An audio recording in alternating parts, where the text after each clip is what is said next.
Yeah. The first time really was, well, what is this, right? It's not a UFO or something mysterious at this point. It's at what we're thinking at this point we see on the radar is just, well, our radar is broken, right? These perhaps don't represent physical objects yet because we hadn't, visually seen these or seen them on our camera yet. And so, we kind of like, hey, what's going on here? Is anyone else seeing this kind of thing? But not really like investigating it, right? It's just kind of like, all right, there was stuff out there, but maybe next time we'll take a look.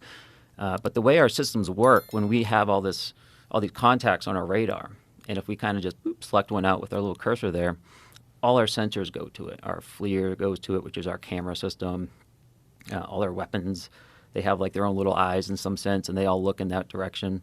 And so eventually, someone had one of these selected and flew close enough so that as they look at their FLIR system, their camera, they could see something that was at the spot represented on the radar, right? So there was something there. So they were seeing it visually with their own eyes? Not at this point, just on the FLIR system. The FLIR system. And so it's a regular camera and also an infrared camera. And so typically we'll roll around in infrared just because it returns a better image typically. So yeah, it didn't look like an object they were seeing on the FLIR. It just looked like a source of IR energy in a sense, almost as if someone was shining a flashlight.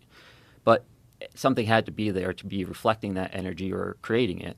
So at this point, to answer your question, now we're like, okay, this isn't just an error in our radar. This is perhaps, we're thinking this is real. We have to really respect this as like a safety hazard now. Even if it's just a small, however small ribbon of tinfoil, right? Like that suck down the engine can still take out an aircraft, right? So we have to be very respectful of that. Like a Mylar balloon type thing? Potentially, right? Yeah. But how fast are these things going? So sometimes stationary, right? Sometimes they would be going around 0.6 to 0.8 Mach, which is at altitude about, 240 to maybe 330 knots, around there.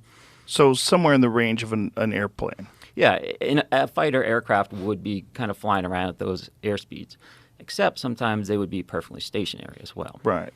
So it's not exhibiting any sort of patterns that you've recognized in the past? No, they have actually. So, although but with the stationary, no, right? Correct. With the stationary, no. With the meandering kind of flight path, no. But I would also see them essentially fly what we call a racetrack pattern. And essentially what that means is they fly in a straight path, and then they do like a 180-degree turn in a certain direction. Then they fly a straight path, then turn again. So that's what we call a racetrack pattern as opposed to a circular holding pattern. We did witness racetrack patterns.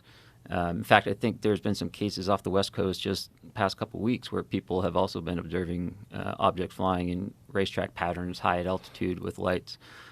So I do recognize that behavior, but I don't necessarily think that means we have to attribute it to normal behavior necessarily. That type of flight path is important because it's a very efficient way to fly, right? If you have to maintain the position in a certain area, you want to minimize how much you're turning. Because anytime you're turning in an aircraft, you're using more energy than if you were just flying straight and level. And so by having a racetrack pattern, it's an efficient way of holding in a position by maximizing straight and level time and minimizing your turn time. And how long would these things stay up there for? So from our experience, and again, we weren't studying these, but they were always out there. They were always out there when we took off, we'd see them, and then we go to land, they would still be out there. Like every day? Every day.